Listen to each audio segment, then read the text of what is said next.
Hello everybody, I'm RuudDevil, and no, this isn't PvP, and this isn't a cast, so what is this exactly? Well, I don't really know. This is just the ramblings of RuudDevil, I guess. This is just me talking about the upcoming tournament on Saturday, and I guess this is just... this is just RuudDevil ramblings, we'll see how it goes. But today we're on Emyn Ernil, and this is the map that will be used for the final of the tournament. And I guess I just kind of wanted to talk about the map in general and just sort of talk about what might happen or what could happen. Oh, we need more resources? You know what? Yeah, that's fine. But just because this isn't a map we see very often, this is basically the Stone Wain map from 202. It is the 4-player version of Nando Hirian, which is the 8-player version, obviously. And yeah, it's not seen a lot in 2v2s for some reason. And I'm not sure if it was for that reason that I chose it for the tournament, but I guess something different. So maybe. But I think because the player in the back here is rather secluded in the early game and indeed the mid game. It's very difficult for the back player to be attacked, which means, like in 3v3s and 4v4s, it's very easy for one player to turtle eco, and therefore to just sort of spam heroes, or spam Kingsguard, or spam whatever they want, really. And this is like the only 2-player, or so the only 4-player map where that's also possible.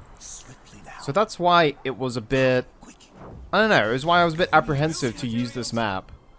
But we're going with it.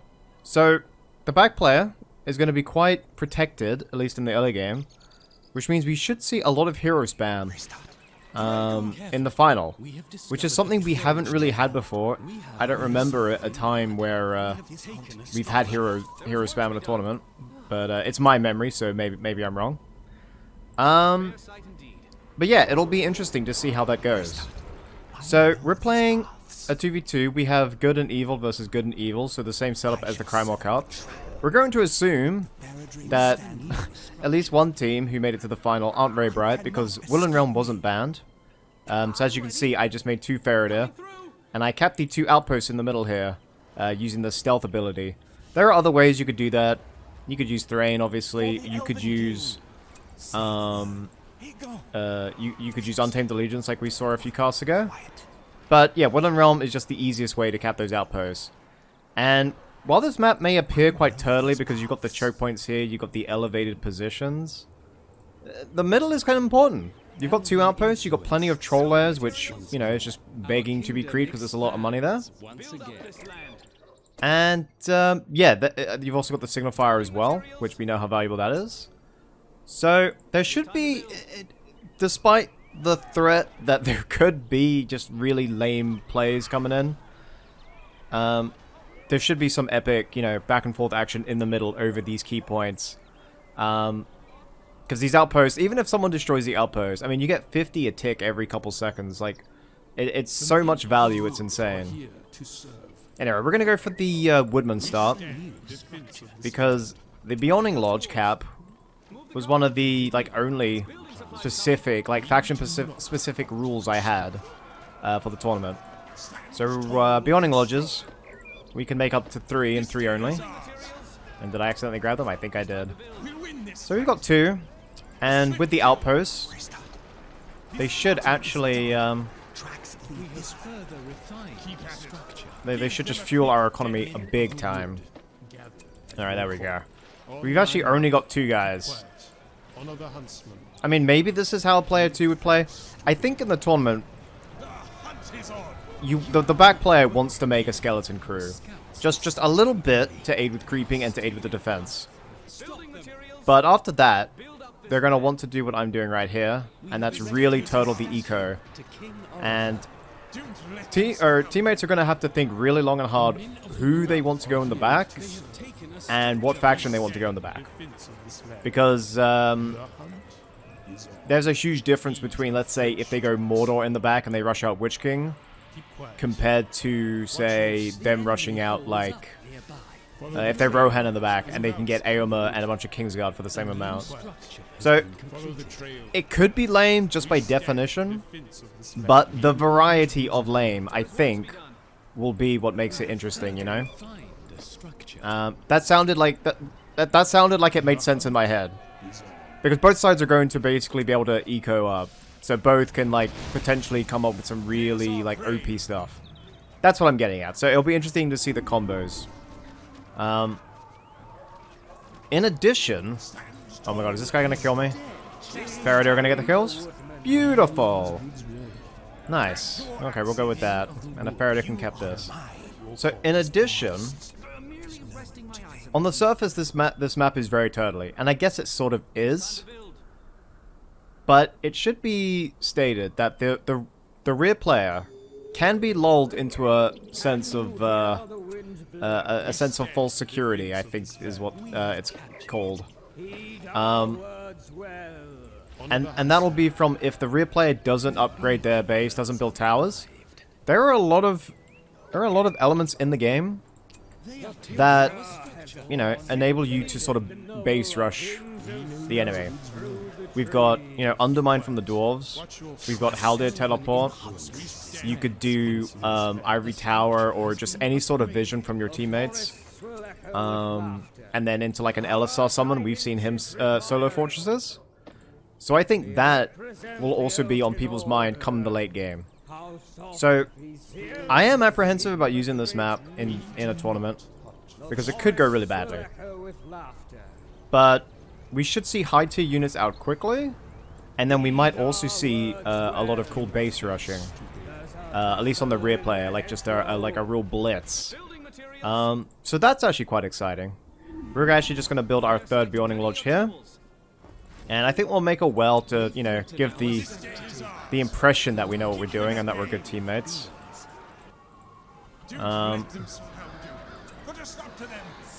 But yeah, we're just going to do that. So, the Druids here, which is a unit I never use. I'm just going to build a tree there. They actually get a heal. I mean, you have to research it, and, you know, once you get all the upgrades for the Druids, they're really expensive, so I can see why people don't really go with them, because if they die, then, you know, that's the cost of a hero gone down the drain for very little value. But it's kind of cool that they get a heal. I guess rather, you know, humorously, that it makes Galleon even more invalid. Because, you know, no one ever builds him and there's another unit that heals. I mean, I would imagine Galleon's heal is better, but I can't even remember the last time someone made Galleon. 800 monies. Yeah, what the hell? No one is going to spend that kind of money. You either nerf the ability or nerf the price. Okay, he's going to get his slaughterhouses. Can we cap this? This will be good. So if we look at our monies here, we've got almost 3k. And that's with spending 1500 on 2 Beyonding Berserkers and upgrading some Druids. So you can see what I mean by laming is going to be in full force here. Because our ability to make money on this map is ridiculous. So, I mean, I said it before, but I'll just reiterate. It'll come down to... Oh, they're capping that. Oh, they've already capped it. It'll come down to what exactly people want to rush with. And there are a lot of powerful combinations. The Gondor hero spam is very famous. The Rivendell hero spam has me a little nervous, I'll be honest. I think it'll be very quick. It'll be very easy for you to get. It'll be very easy for you to get Glorfindel on this map, and maybe even Elrond.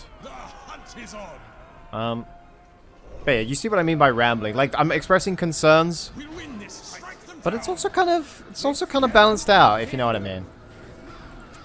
And I think, or rather, I don't think, I know. I have decided that the final will be a best of 3. My apprehension against it originally was that the games might be too long. But I remembered back in the Chadhod days, the final was a best of 3. And the first game of that was, I think it was just over an hour actually. And I was worried that people were getting bored and people didn't want to see anymore, but no, people wanted to see more after such an epic game. People were like, no, we want more. So even if these games drag on, there's always that fear of a crash. We're going to XD this little kid here. There's always the fear of the crash, but I think people do want to see these epic long games if we can get them. And Galleon's going to be here. Damn, you know what? Walks pack a punch. Walks do well. I don't think Walks deserve half the hate I give them. And actually, they're still not dead, which is kind of annoying.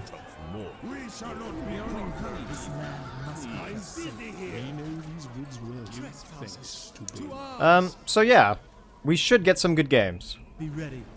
But then again, we may not. I think my biggest concern with the tournament as a whole, I just realized Legolas is such a good pick here. He could easily just snipe everyone in the center here, and then if he gets in the least bit of trouble, he can just retreat into the base here, safe and sound. I think this map could actually see a lot of sniper heroes. Even more than usual. Legolas would be amazing here. But yeah, I think in the tournament overall, I think my biggest concern, my chiefest concern, chiefest calamity, will just be disconnects and crashes. Particularly when the games go long. There was a rule I was thinking of adding, and it was brought to my attention just because I've seen it happen a few times, and I've seen people have told me that it happens as well. And it's the not strictly the Hysteria ability on Doggledore, but Sinethra's Hysteria ability that she gets, I think at level 5. That is known to really crash the game, particularly if it's gone along. I don't know what causes the crash, but particularly in like really big matchups. Maybe we'll get away with it because it's 2v2.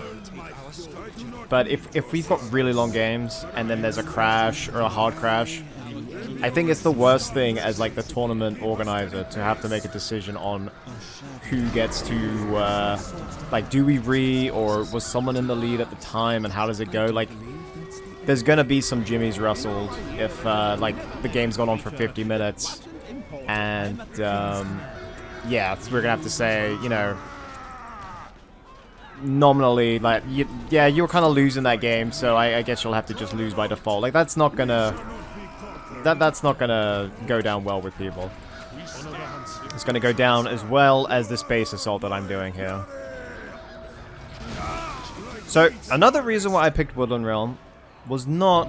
We're gonna make your son now, dude. Was not just to show off the Faraday, because everyone knows how good they are. I mention it every time. But also to demonstrate that base blitz we were talking about earlier. Now, Woodland Realm has some of the best tier 2s. This is good, this is good, this is excellent. The Waystone is sort of the ugly girl at the dance. No one wants to pick her. But, you know, you have that one little slow dance and then you realize, oh, you know what? Actually not too bad. And yeah, the Elven Waystone, if a game drags out, people start getting 2 tier 2s or whatever. Can we heal here? Does this heal you? It does not.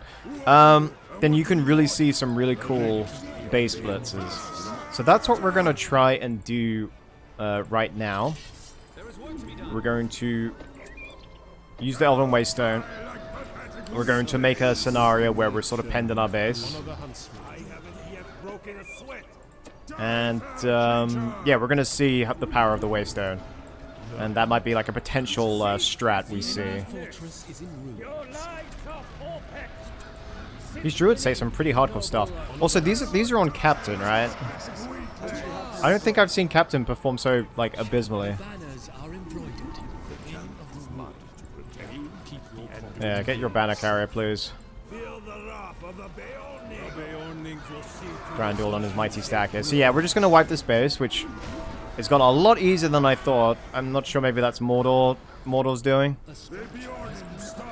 Oh, Baron, watch out.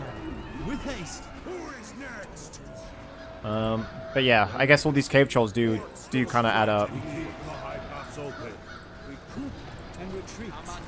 Amantiri. So look at our money now. We've got so much to sort of play with here. And, really, Kingsguard? You bastard. And let's just make some more reinforcements. Can these guys actually get Forged Blades? Oh my god, they can. I guess we'll just research Forged Blades when we can. Alright, we'll finish this base, and then we'll do the Blitz. We don't have Vision, but we can get it any second. Because we're just going to go with this ability. I went with the tree in the beginning because, I mean, I don't know why I did, actually. I was expecting the AI to hero rush faster, but they didn't. And, okay, that's them out. And the tree is just great for knocking heroes back. Alright, let's... like that, like that. We're researching, alright? Okay, I did do that. We'll get the B eco. Plus 42 attack from this one. The double outpost. AI building a tower outside his base, I'm so proud. And I think once we do our upgrades, then we'll be good to go. We might need to wait a little bit, actually. We'll save that. We'll research that. Plant another tree. So these druids are expensive. I don't think anyone would ever spend 800 on that unless it's like 50 minutes into the game, you know? Very absurd. That being said, I'm going to do it right now. So targeted hero is partially healed, gains 25% armor. I don't know, man. Would people really abuse that if that was a little bit cheaper? If it was like 400? I don't know where they got 800 from with that. Anyway, whatever. Okay. So, let's say it's like 25, 30 minutes into the game. There's been a bit of back and forth action. One team is slightly pushing ahead. They've got their tier 3s maybe. They've gone tier 1, tier 2, tier 3. And Willen Realm here has decided to go, you know what? We're going to go double tier 2. We've gone with like Elven King's Feast or whatever. Well, we're going to go with the Waystone now. We're going to see how it goes. And there's an Onager there, so we will have to be quick here. And there it goes. And now we're in some fire, but let's just say there wasn't an Onager there. And now we're gonna blitz down this base. We've got our buffs in. Now they're in for a world of hurt. The druid will use his mighty stone. And holy shit, these forged blades really pack a punch. And there it is. We got lucky that there was oh fuck, the druid died. Damn, I was just about to pop his heal. We got lucky that the ambient troops didn't fuck up our pathfinding too much. And if someone could point out the other druid to me, that would be amazing. Because I know he does have...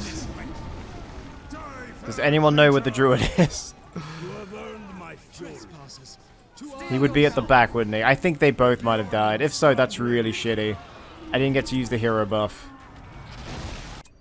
That is kind of... That's kind of eh. You're fine. Yeah, so that's the base blitz. That's what I'm expecting to see, is quite a bit of base blitzing. And Legolas died without really doing anything at all. We even had the Galleon heal. Such a dope. But yeah, as I said, you could do Undermine, Hadhold with some Siege Hammers. Send in Dane as well for the armor buff. I mean, it's risky. Ideally, you'd want to scout out the area first, hoping that he doesn't have his base fully upgraded. Particularly if there's like rebuilds on their team. Oh, and Mordor's decide to come in. Oh, that's certainly a trick. But yeah, this is something that we could see, and it would be really interesting if like this sort of sneak attack could occur, you know? So, this has been Emyn Ernil. This will be the final map of the Crymore Cup. I hope it's a good one. I hope to see you all there. And as I said, this is just me rambling at the moment. This has not been me screamy shouty. No, this has been RuudDevil Chill Edition, I guess. And yeah, let me know what you guys think about Stonewayne, aka Emyn Ernil. Because I think it will be good. I think it'll be okay. Also, I got carried by Mordor there, which is very strange. Very strange. Anyway, I will see you all next time. Be sure to like, comment, subscribe, and goodbye.